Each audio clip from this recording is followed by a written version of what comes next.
రోహిత్ శర్మ, కోహ్లీ విషయంలో head coach Gambhir మొత్తం U turn తీసుకున్నట్టు తెలుస్తోంది. గౌతమ్ గంభీర్, రోహిత్ శర్మ, విరాట్ కోహ్లీ విషయంలో ఏం జరుగుతోంది? బోర్డర్ గవాస్కర్ ట్రోఫీలో ఆస్ట్రేలియాతో జరిగిన ఆఖరి టెస్ట్‌లో కెప్టెన్ రోహిత్ శర్మ రెస్ట్ పేరుతో బెంచ్‌కే పరిమితమైన సంగతి తెలిసిందే. అయితే మ్యాచ్ బరిలోకి దిగలేదు. దీంతో హిట్ మ్యాన్ టెస్టులకు రిటైర్మెంట్ ప్రకటించనున్నాడన్న జోరు ప్రచారం చాలా గట్టిగా జరిగింది. అయితే దీనిపై స్పందించిన రోహిత్ తానెక్కడికి వెళ్ళట్లేదని, రిటైర్మెంట్ ప్రకటించట్లేదని స్పష్టం చేశాడు. కేవలం విశ్రాంతి మాత్రమే తీసుకున్నట్లు పేర్కొన్నాడు.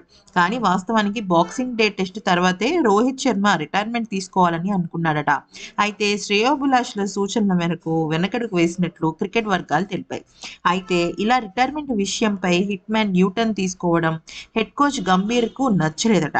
ఈ విషయం గంభీర్‌ను అసంతృప్తికి గురి చేసిందని తాజా జాతీయ ఇంగ్లీష్ మీడియా స్పోర్ట్స్ కథనాలు చెప్పడం జరుగుతున్నాయి. అంతేకాకుండా మరొక వైపు సీనియర్ బ్యాటర్ విరాట్ కోహ్లీ ఆట తీరుపైన కూడా గంభీర్ అసహనం వ్యక్తం చేసినట్లు తెలుస్తోంది. ప్రస్తుతం ఇది సోషల్ మీడియాలో వైరల్ అవుతోంది. తాజాగా బీసీసీఐ రివ్యూ మీటింగ్ నిర్వహించింది. ఆస్ట్రేలియాతో సిరీస్ ఓడిపోవడంపై ఇందులో చర్చించారు. ఈ మీటింగ్లో రోహిత్ శర్మ, విరాట్ కోహ్లీతో పలువురు దేశవాళీ మ్యాచెస్ ఆడకపోవడంపై చాలా ఎక్కువగానే స్పందించినట్టు తెలుస్తోంది. మరి ఈ రివ్యూ మీటింగ్ తర్వాత రోహిత్, కోహ్లీ ఎటువంటి నిర్ణయం తీసుకుంటారో చూడాలి.